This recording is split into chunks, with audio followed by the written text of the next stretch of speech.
Hello, it is I, Boo Lawson. I am here. Let's do the One Piece thing.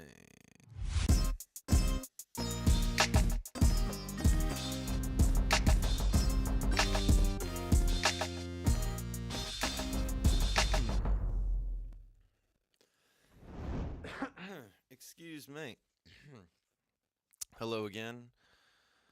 I'm so happy One Piece break is over. We got chapter 1185. We're continuing with the Brook flashback. Now, before I get into that, I'm just going to quickly do this because I have to. I put out an album and I've been waiting for a vinyl release my whole life. I'm Boo Lawson. That's my vinyl. Oh my god, I did that.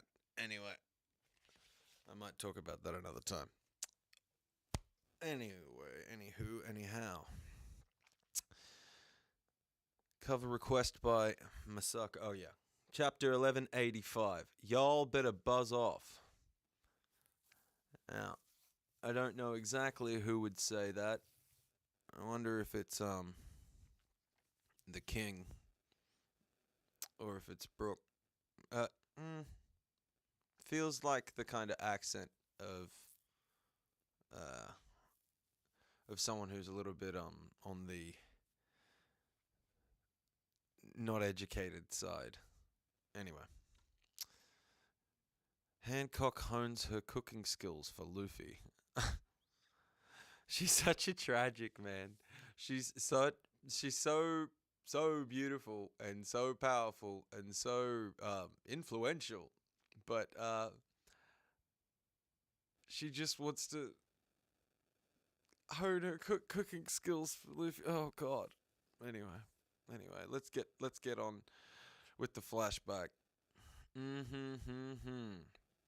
Candle, make Brook your page. Oh, like a knight's page. Teach him good manners and how to speak properly.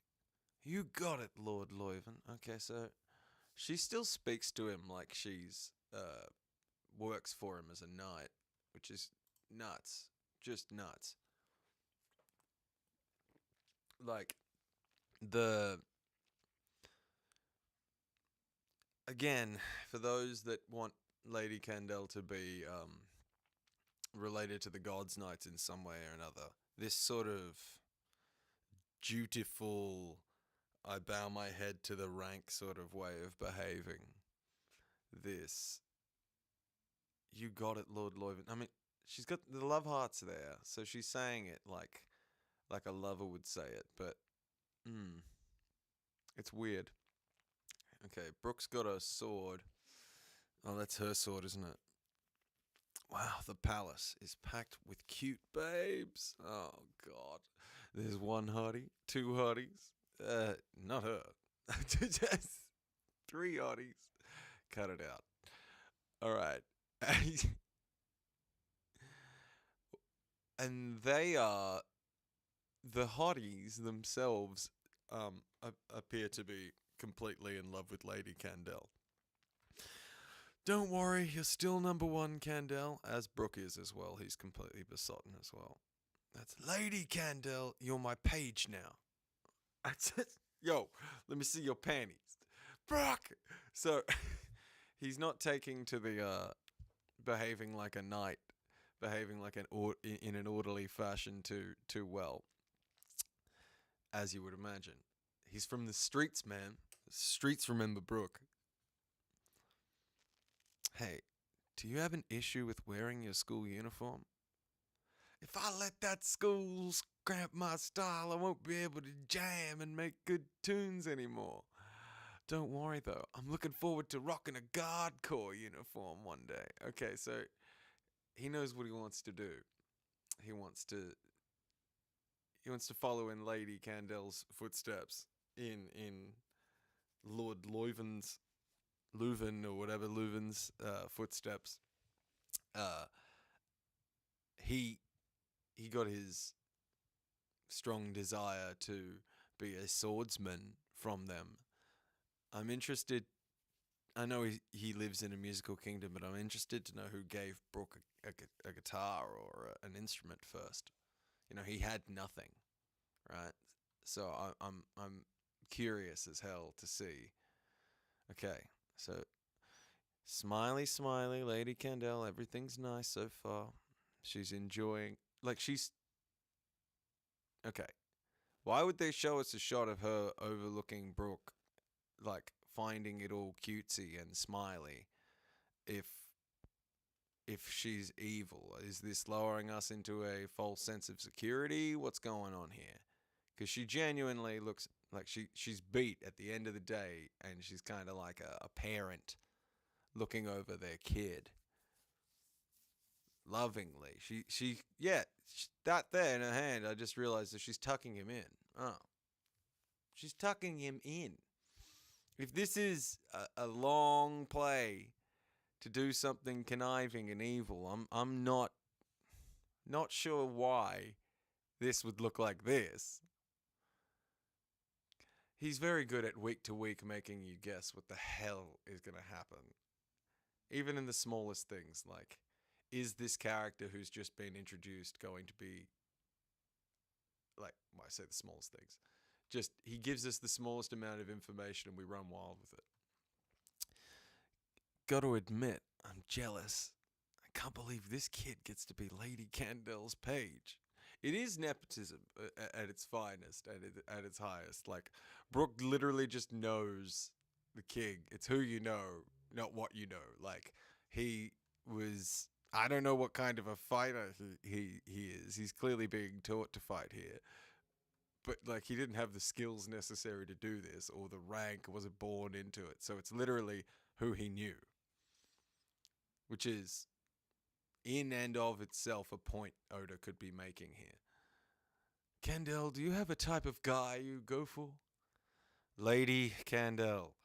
There is one man, but he's out of my league. Okay, is this going to be some swordsman? What's it? Still, the reason I trained so hard with the sword is to be by his side. Oh, wow. Is it the king or what? Like, is this just love? What? Is this just love? Sorry.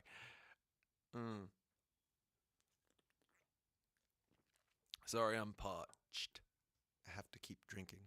Alright. I bet you'd get him if you dressed more like a chick instead of a dude. So the womanizing ways of Brook continue. That's not necessary. Being near him is more than enough for me. Huh? Near him? Does that mean it's me? Of course not. Lady Candle, don't tell me you even wear men's underwear. Jesus Christ. My God, the panties thing, man. I don't. Really? Then you gotta let me see your panties. Brook, your language is not improving. You have to be polite and use honorifics when you ask someone for a favor. Would you be so kind? Oh, so that's where he gets it. Oh my God. Oh. Okay, so the panties gag gets layers. It gets layers. Brook gets. I didn't mean that to be a pun. Layers. Panties. Oh my God. But would you be so kind as to show me your panties? Of course not. Even outside of politeness, you need to consider basic decency too. I'm gonna drill good etiquette into you. Good grief. Strength and etiquette go hand in hand. Huh? What? Then I'll do my best. I mean, I shall endeavor to give it my all. Oh my God. So it's literally etiquette is Brook sees etiquette as like a way to help him win people over and carry favor. It's kind of clever. It's interesting because it is how a person with nothing at the bottom who sings about their family going hungry and there being no food in his bellies and there'll be nothing but bones left behind. That guy is being asked to learn how to speak politely, behave politely, and do all those sorts of things. And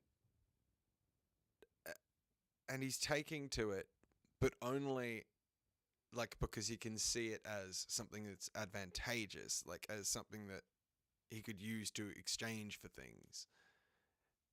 Very, very interesting. Like an extremely poor kid's idea of like etiquette and like manners and the whole nobility and all of it, the sort of window dressing of all of it, and how Brooke just kind of would see that as a kid that came up with nothing. That's very interesting to me. Okay. There's not a soul around who doesn't admire Lady Candle. Okay, he's with Shuri now again. She shines like the sun. Uh huh. Uh huh. The sun. She shines like the sun over the whole nation. Now that I think about it, there was this one time a world government ship, okay, drifted up here in Asperia. The kingdom was thrown into panic, as no one had ever dealt with people of such stature. The celestial dragons? Yeah, the pressure was overwhelming. Lady Candle was actually bedridden for a few months after that. Uh huh. Uh huh. Probably due to the stress. Another fucking link between Candle and these. Okay, it's pretty much locked in. Like, you wouldn't believe how dark the kingdom felt back then. Yoo-hoo-hoo-hoo. So he's enjoying the darkness. I shouldn't laugh, but it really was like the sun set on our kingdom. Metaphor on metaphor on metaphor, man. It is okay. I was going through the arcs yesterday, and how various arcs tell in some shape and form bits and pieces of how the Void Century kind of took place in the way that Oda reuses his storylines. Like, for example, in Skypiea, there's a bunch of people worshipping a god who has five guys underneath him who rules over the world and controls what you're allowed to discuss and how you're allowed to behave, just as the world government has its foot on the throat of the rest of the world and, for example, destroyed O'Hara because they looked up what they weren't supposed to look up. So it's like uh, I've been looking at all the arcs and seeing how they mirror what happened in the Void Century and what would take place moving forward, and this idea of darkness falling over a kingdom or in the sun setting on our kingdom. It feels very much like it could be what happened after Joy Boy fell. And I'm not talking about this, like, but it might be mirroring what happened after Joy Boy fell. Anyway. But that was just the beginning. You wouldn't believe the influx of news that followed, Princess. Your father, the renowned, rugged prince, ascended the throne. And at the same time, he married your mother, Lady Candle. Okay. So, Lady Candle was bedridden due to the stress of this dark time, celestial dragons. Right, so she fucking disappeared when the celestial dragons came, as if she was hiding out and they didn't want them to see her or something. So could it be that she was celestial dragon who got away or something, or is it that she's embedded and is evil and is a celestial dragon, but she couldn't risk being seen by some of them because it would spoil something? I don't know. Okay.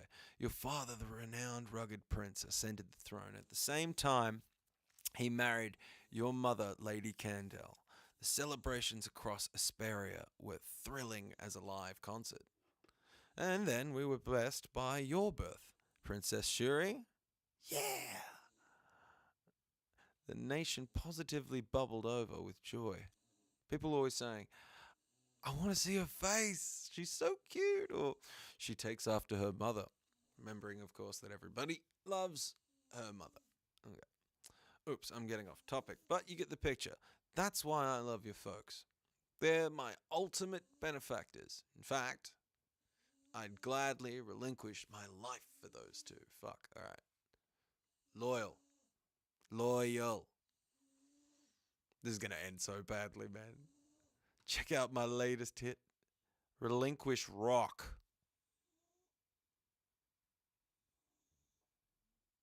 We know what rock is. It could be easily about like rock or blues, but it could also be a rocks thing.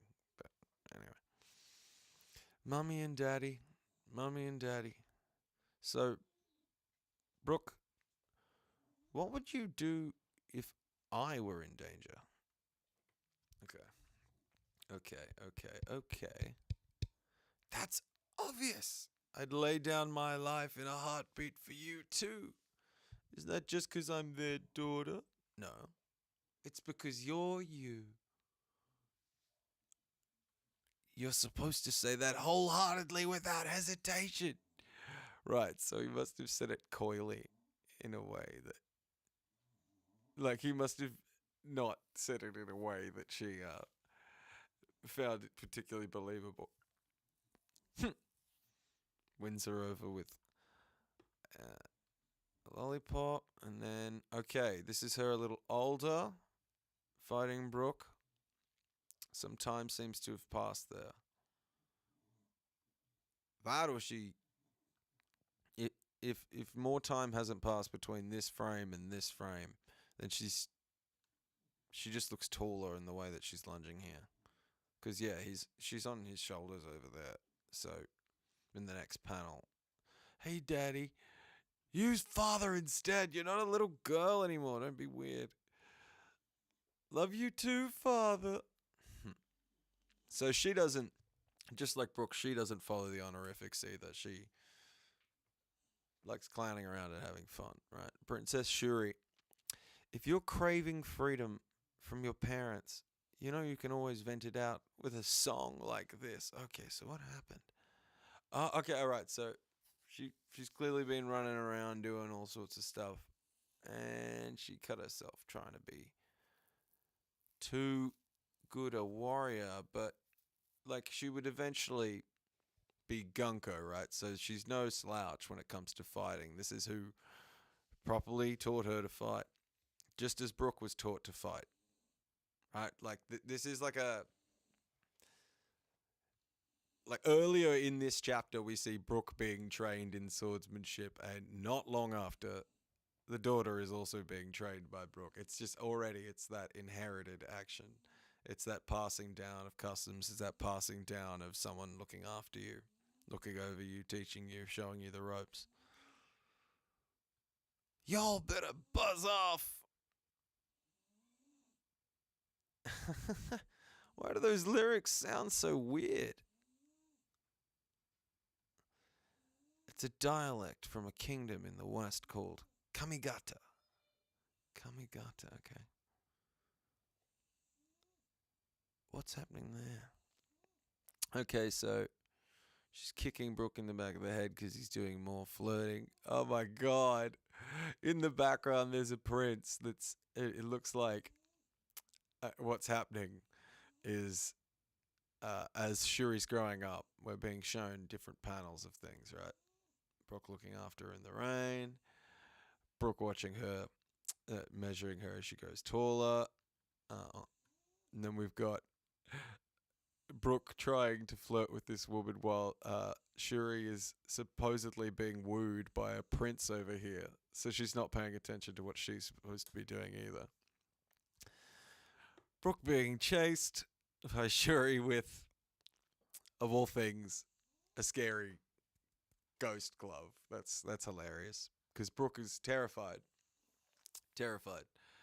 of all of the stuff that he was surrounded by in Thriller Bark.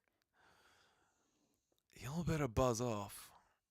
Okay, so they're both singing that. Okay, it's a duet. We ain't pups, bought off with treats. We ain't kids, turned around by sweets. Okay, Brooke's sick, and Shuri's angry at the nurse for not taking good enough care of him. We got okay, okay. We got Brook looking after. So yeah, Brook seems to be sick through all of this, and Shuri's taking care of him, cooking for him, passing out. Clearly very close. When you see smiles like this, really, really happy Brook, really, really happy Shuri, you know shit is about to go really horribly, terribly wrong. In One Piece, when things get this smiley, especially in a fucking flashback, things are going to go horribly wrong. In Shuri's 15th year, huh? It's out of tune. Whoa. Music died in the kingdom of Asperia. That is the. At the beginning of this stream, I showed you that I have just today had my first vinyl release arrive in my lap. I'm so excited about that. And here we have music dying. Oh, bro, that's so scary, man, to me. A scary world. A thick mist shrouded the country and lingered for half a year. The land's treasured instruments decayed as the mist turned to smog. The island was swallowed whole. That is so fucking profound and strange and exactly the kind of weird, mystical, seeming, almost magical, curse like stuff that you'd expect in a good pirate story, right? A thick mist shrouded the country and lingered for half a year. The land's treasured instruments decayed as the mist turned to smog. So the mist got darker and the smoke cleared it up. The smoke got worse, so the island was swallowed whole. Music no longer echoed throughout the streets. Joyful melodies gave way to the sound of coughing. Oh, wow. A joyous, joyful, musical, bountiful, creative kingdom being taken down by some sort of mist. Now, who brings about natural phenomenon like that? Let's bring on the music. Cough. Brook's trying to play through all of it. The toxic smog ravaged the lungs of tens of thousands and claimed the lives of hundreds. Jesus. Okay. Okay. That is. We knew it was going to be dark, but it's very dark in a different way. There's plenty of darkness and horror to be had before we get to the tragedy we already knew about that was taking place. We've got ravaged lungs of tens of thousands and hundreds of dead. The fog will clear. It must. Okay. So here we have Lady Candle trying to calm the people. And here we have completely crestfallen and defeated people. The smog, I think, is there throughout the land. Okay. Beset by one unimaginable tragedy after another, the kingdom knew nothing but suffering. So we're talking about a kingdom of blues here. Just honestly, in terms of things that are good for songwriting, this level of misery is great for Brook's career, but it's just terrible for everyone else. And Brook, but it's just great for his songwriting. Even after the fog had lifted, the scars it caused remain.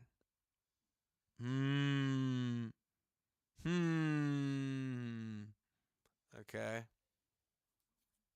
Okay. We have Shuri bawling her eyes out. This appears to be the state funeral of Lady Candle.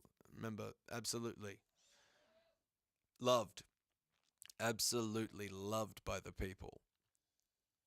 and by especially these people here. Shuri, Brook, and a destroyed Leuven on his knees at, at her graveside. Your Highness, we still owe the government this year's heavenly tribute, but we can't afford to pay them. It's looking grim. It's looking grim. But I am so here for some sort of let's not be part of the world government situation because that's how I feel about this. I am anti-Marines. I am anti-world government. Okay. Hiya! Whoa there. Okay, Brooke's like training with Shuri and she's going pretty intense. Oh, it looks like she's got some hockey abilities. Princess, the way you move, sometimes it's like you can see the future. I'm gonna be just like mommy. I mean, mother. Okay, so depending on your outlook, that's like observation hockey confirmed for Shuri Gunko. Depending on your outlook, for me, I think that it's a strong indication that that's the case. I think you would be well suited for that, but I doubt your father would be pleased at the notion of you fighting on the front lines, Princess. Father, he seems troubled lately. Of course he is. I have an idea why, but there's nothing we can do about it. I will simply follow the king to the very end. Yeah, he was always going to wait for the king to die to take that woman, but he can't. She's dead now. Unless she's not actually dead. This is Oda we're talking about. She's probably dead. Okay. Didn't you want to become a pirate, Brook? I'm happy to put my own dreams on hold while I repay my debt to His Majesty. When the time comes, I'm going with you. Absolutely not. Try and stop me. The world government is our enemy. This means war. What? Oh, fuck yeah. This is exactly what I was hoping would happen. Oh, this is exactly what I was hoping would happen. Okay. This is some juicy shit. This is a man who has nothing to lose. Well, he thinks he has nothing to lose because of the death of his wife, but it now looks like he knows something about the fog. Maybe the world government did the fog. You wouldn't put it past them. They're a bunch of assholes. But let's have a look now. Brook, without batting an eyelid, just goes, understood, nods his head. We're now at war with the world government. Okay. Commander, Your Majesty, I just asked that you tell us your reasoning first. Brook, they demanded 1,000 slaves. That is the only way they would waive this year's heavenly tribute. Slavery in the Holy Land is a fate worse than death. No way. Wow, the king is just telling the people. That's what it's supposed to be. Not having kings. We're not supposed to have kings. But if we are to have leaders, they are to be transparent with the people, man. The government's armada will arrive in 2 months, and I have no intention of choosing human sacrifices to hand over to them. Stand on business. Is our country done for, Commander? Don't all non-member nations turn into lawless zones? They really gonna loot us for everything we've got? Yes, who are the real pirates, world government? Claiming the heavenly tribute from everybody. Wouldn't be a shame if there was something to happen to your Esperia kingdom. Okay, apparently there was once another nation in the West Blue that disappeared too. I've heard. There's all these tales. Yeah. out where the deadly sea wind wails. God damn it, Brook. About a land that makes the might. Okay, this is going to be important. This is Wano. About a land that makes the mighty shake with fear. A land they won't come near. A home for the samurai and them giant folk. It exists like all the tales spoke. Oh, bro. Oh, bro. Oh, my friend. Was the ancient kingdom in the West Blue? That can't be what we're hearing right now. You can't be doing that. Who was it? What kingdom in the West Blue was? What was that Kamigata? Was it the Kamigata kingdom? Hmm. Okay. Like a mean old bee, a sting and they'll flee. Hmm. What is that about? They said to consider your views. Cause we've got nothing left to lose. Hey, that's right. Okay. Let's do that all again. I've heard there's all these tales out where the deadly sea wind wails. About a land that makes the mighty shake with fear, a land they won't come near. A home for the samurai and them giant folk. It exists like all the tales spoke. Like a mean old bee, a sting and they'll flee. They said to consider your views. 'Cause we've got nothing left to lose. Man, okay. Okay.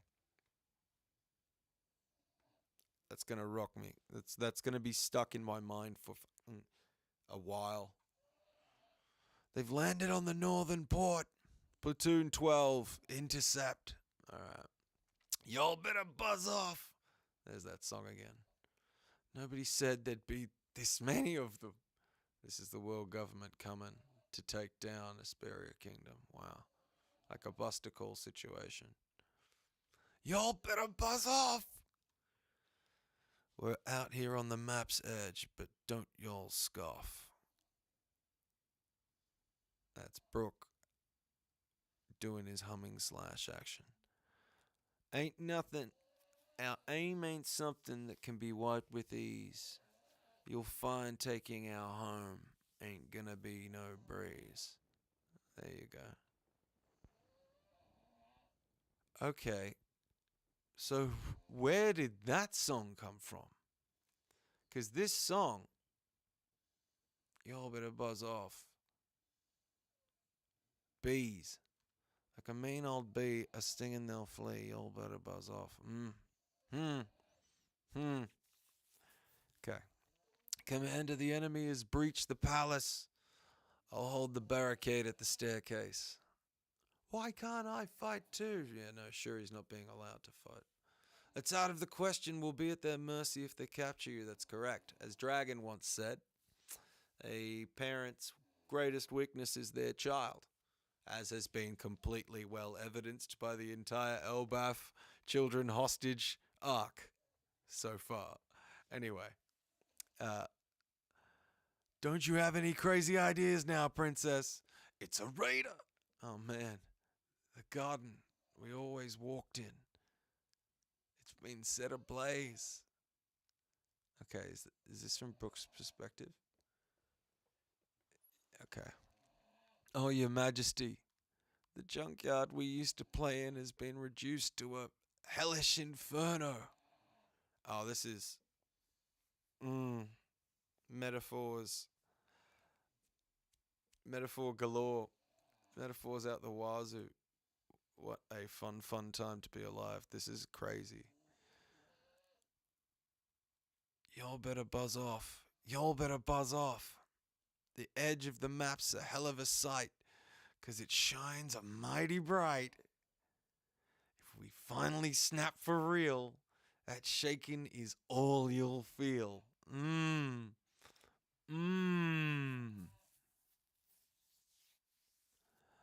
Huff, huff. Your Majesty, Princess Shuri. Oh, bro. Oh, bro. So sitting there, can't quite see. All right, so that's one of the Gorosei. I presume that's Mars. But who's that sitting down? I can't quite tell. Dead on dead on the floor, but with horns on the floor. Okay, they've both. Okay, he's got the wings. So the king was Domi reversied as well. Is this the man marked by flames? Who is that son of a bitch smoking? It's not. It's not. This is quite a long time ago. So who the fuck is that? Oh man, they look hard. They look scary. They were clearly sent by the big dog himself. Okay. Worried about the war? It's already over, Brook. Bro, look at Brook's face. Look at his face, man. Whoa. Aren't you happy? What happened here? We have an absolute fun little murder mystery now. We have a fun little murder mystery now. Okay, because there's the blood here is on the sword. She's just stabbed him. We know that that's the case. But why is there someone sitting here overlooking the situation? They give when someone's wearing a coat like that, they give marine vibes. His shoes are pretty funny. Got the stripy socks. I presume that Marcus Mars there. Is there any chance that because when Gunko was taken over by when Gunko's taken over by AIM, it's done at a distance. Oh, I gotta really think on this. But it's interesting that he's already in that devil form with the horns and he's been taken out. Like they were made to fight, or like he asked her to kill him, or there's so much fun information that we don't have. But the whole place, Brook's whole beautiful life and kingdom falling apart so entirely. But now we know like Brookwood has like a proper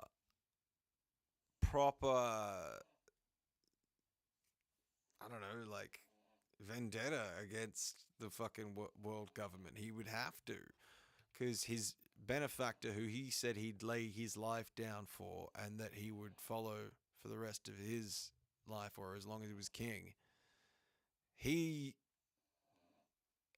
like, what does Brook do with like without the king? For starters, he no longer has the protection. It's not like the rest of the kingdom doesn't want Brook around, but who takes over the throne but her? Who takes the throne? Like, there's so many questions I have about this. Uh, Brooke did say that the kingdom ended. So if she goes, right, she leaves with the Holy Knights or whatever, but God's Knights. There's no person in line. Fuck, man. I think that's got to be the, what do they call it? The scary ass bird form that Marcus turns into. Mars with the Japanese Oh my god, I've lost all of my words. This is hilarious. I'm rattled by that. But you, we, the question as to whether or not there was some Dommy Reversey style shit involved is now answered, right? Like there was, unless this is the pact or whatever, it could very well be. I wonder why we go so quickly from this means war to the king is dead. How does the world government get? Hmm. Hmm. Okay. He says he's not going to hand over the slaves, and then we cut. Brook, in response to him saying he's not going to hand over the slaves, Brook starts really singing out that buzz off, whatever it's called. What's the name of the chapter? Y'all better buzz off. Y'all better buzz off.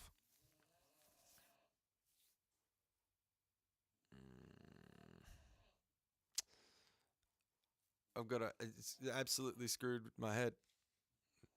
I don't know what to say, except that this king is awesome, and that he's not giving in to the world government's demands is exactly what I've always wanted to see. But he paid the price, right? Because we've got nothing left to lose. A land that makes the mighty shake with fear, a land they won't come near, a home for the samurai and them giant folk. It exists like all the tales spoke. Like a mean old bee, a sting and they'll flee. They said to consider your views. What's that they said to consider? Because we've got nothing left to lose. And then there was more he was singing. Y'all better buzz off, y'all better buzz off. We're out here on the map's edge, but don't y'all scoff. Our name ain't something that can be wiped with ease. You'll find taking our home ain't gonna be no breeze. Buzz off. You know, it's probably not related at all, but with regard to like insects, because there's this bee imagery, like a mean old bee, a sting they'll flee. I think of like just like Saint Saturn and the Gorosei, and a lot of them referring to people as insects, and that's that's just what pops up to my head. We didn't get much more. You know, it's if anyone saw the Grand Line review video where he basically was trying to talk about the Don sound effect behind Lady Candle when she was introduced and how it was written in a different stylized font, and the only other character that had that stylized writing behind them when they were introduced was Mihawk. And so I thought at some stage before the death of Lady Candle, we would have uh, an explanation around that, something that would be fitting, that would explain the link between the two, at least the link between the fonts. You know what I mean? Like something we could hold on to. At that time, I thought that Lady Candle was probably like the candidate for World's Strongest Swordsman before Mihawk or something. But now I'm like, what oh, what was that about, right? And this could be Oda 101, One Piece 101. This person isn't actually dead. Surprise. But I don't know about that. The fog clearing thing is really interesting to me because I feel like there's a line about something like fog, or is it within the breath, in the Harley mural? What was it? Uh,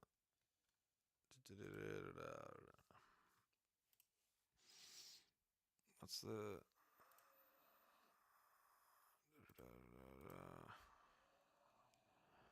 What's the line?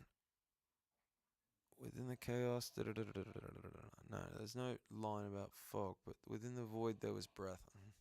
Never mind. Bro.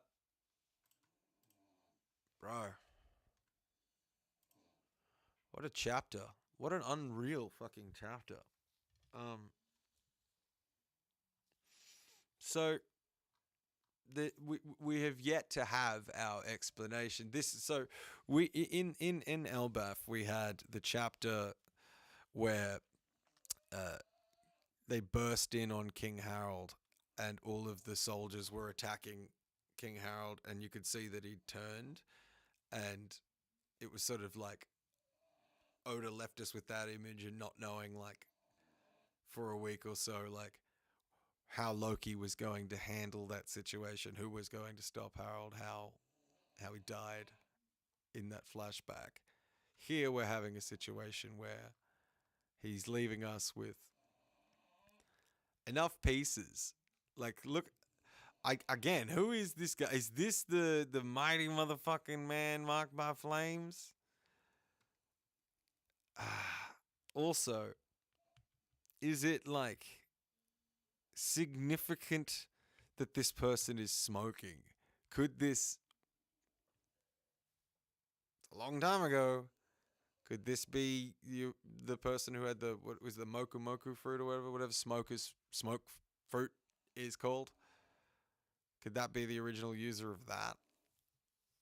He reminds me, the way he looks, of the the other warden who joins Blackbeard's crew with Magellan, the dude who is a swordsman who can turn invisible. Forget his name. This has not been a strong day for my remembering things.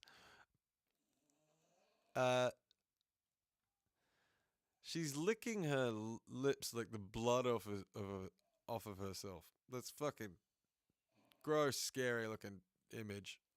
Her eyes, I will say her eyes look very very different. It's not like she's got the aim eyes. It's not like on Elbaf. It's not the same. I wonder, you know, is there some way that desire within Shuri to impress Brook by being powerful has been tapped into here with this demonic power? You know, the demonic power is you feed, like it has a dry. My words. Never mind. Okay. Is there any other details in here? We got Agorase. We got Brook. We got an already transformed Leuven. Sure. I'm rattled. Worried about the war? It's already over, Brook. Aren't you happy? Aren't you happy? What did Brook say about the war? What did he specifically say to...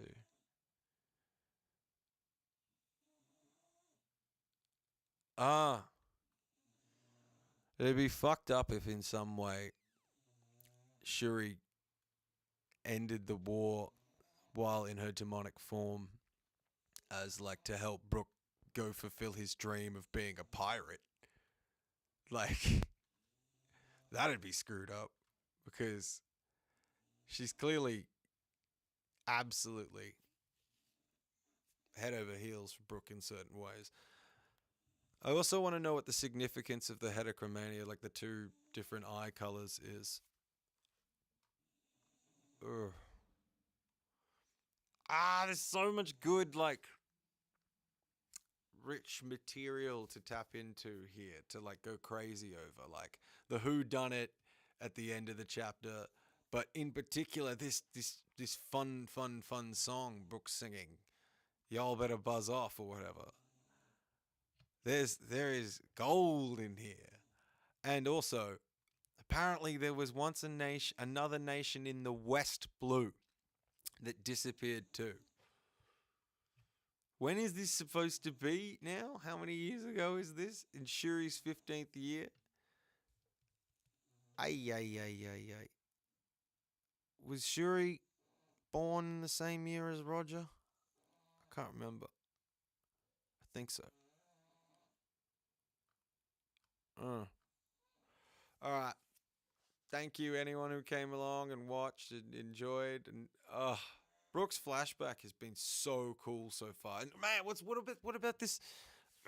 This fog. What's this fog that descended and destroyed the instruments?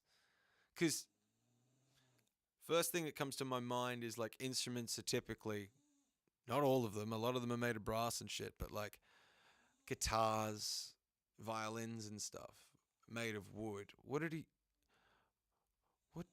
was that turn of phrase? What did they say? The land's treasured instruments decayed as the mist turned to smog. It's not a wood thing. Because I was thinking about like Emu changing the environment around him, but only the things that were made of wood when he was on Elbaf, when we saw his Akuma form. The devil fruit form. Bro, music died in the kingdom of Hesperia. That's so symbolic. And it's not like the hero of music died. Brook is the hero of music in Hesperia, right? But like down to this, like the music is out of tune. Something's out, something's wrong. And this this being shown how close Shuri is with Brook, how much time they spend with each other, also compounds the whole tragedy of all of it. So many fun questions. All right. Thank you so much. As always, please like, subscribe, send abuse. Thank you for joining me. Whoever that guy is, there's going to be some sort of man marked by flames fucking commentary about him. Could that be like, I don't know, somebody's old man? Like, who's Garp's old man? Was he a bastard? I don't know. It's been a long, exciting day. Anyway, thank you, anyone who joined and watched the stream. Yeah, please like, subscribe, send abuse. As always, the saga continues.